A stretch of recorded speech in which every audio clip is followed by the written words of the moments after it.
Think about a glass of juice, Think about a sweet coffee. a bowl of sugary cereal. These feel normal and perfectly fine.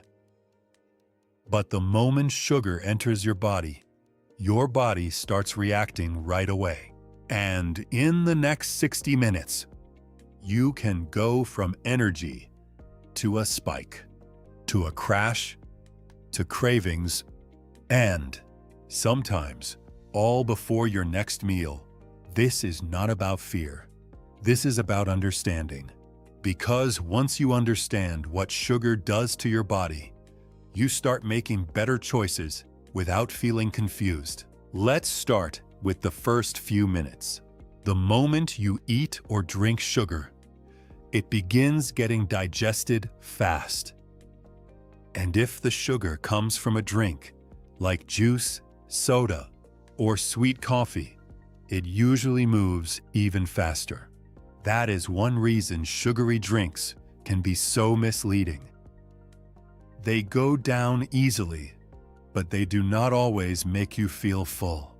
As that sugar enters your bloodstream, your blood sugar starts rising, and your pancreas responds. It releases insulin.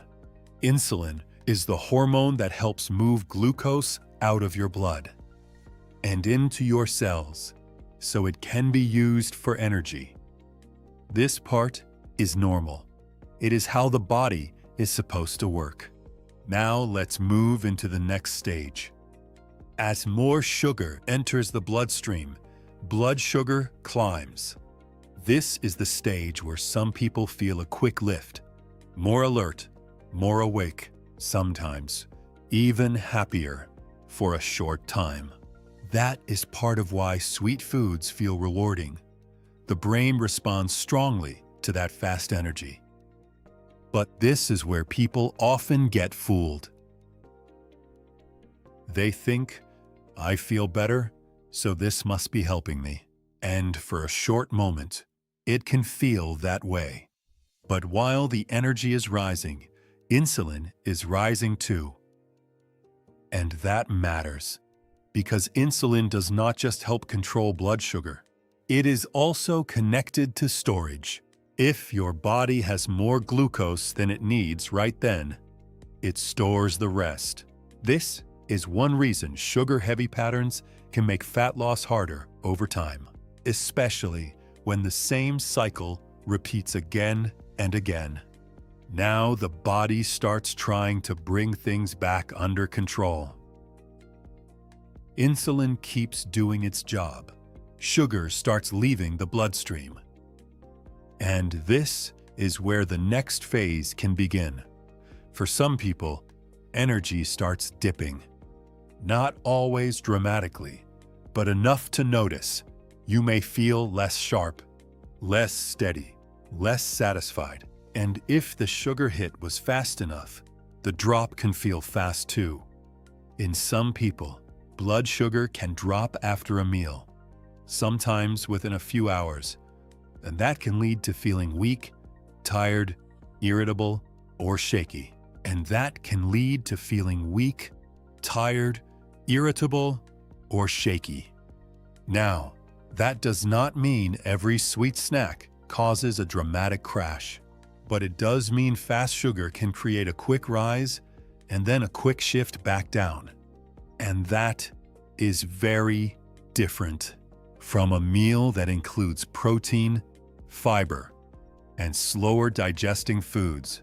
This is where cravings often begin.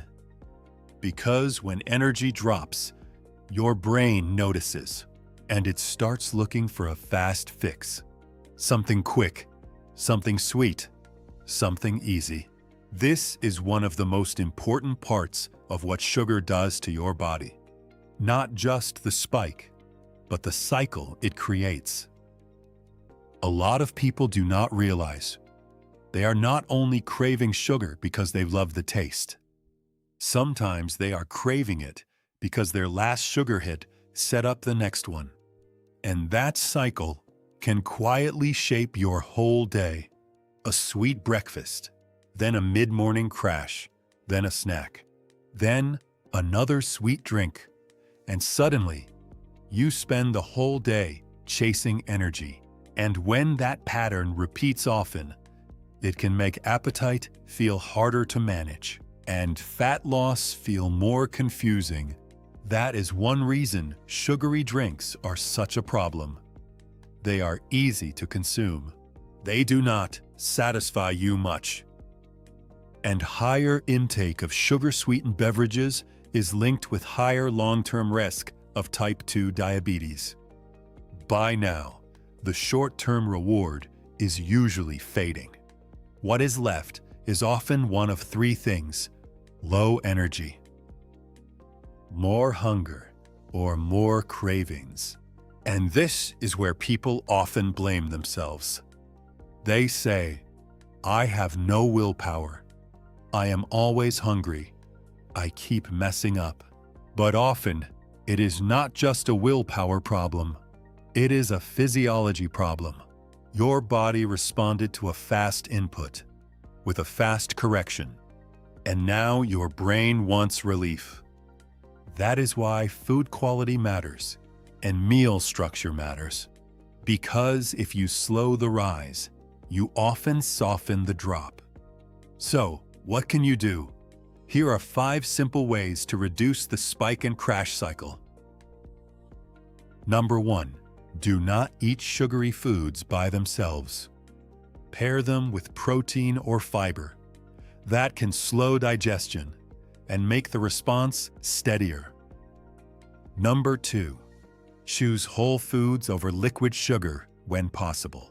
A whole fruit usually gives you fiber, while juice usually hits faster. Number 3.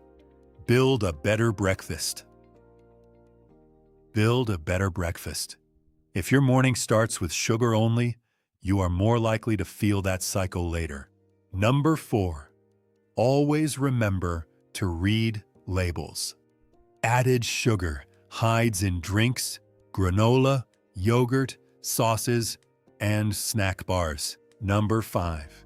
Use better swaps. Water, tea, plain coffee, protein-rich snacks, whole fruit. These changes do not make your diet perfect, but they make the day easier. And that is the goal. Not perfection, better patterns. And that is the goal. Not perfection, better patterns. Here is the big takeaway. Sugar is not magic, and sugar is not poison. But fast sugar creates fast reactions. And when that pattern repeats often, it can affect energy, hunger, cravings, and long-term metabolic health. So, when you understand what sugar does to your body, you stop feeling confused by the crash. You stop blaming yourself for every craving, and you start building meals that keep you steadier for longer.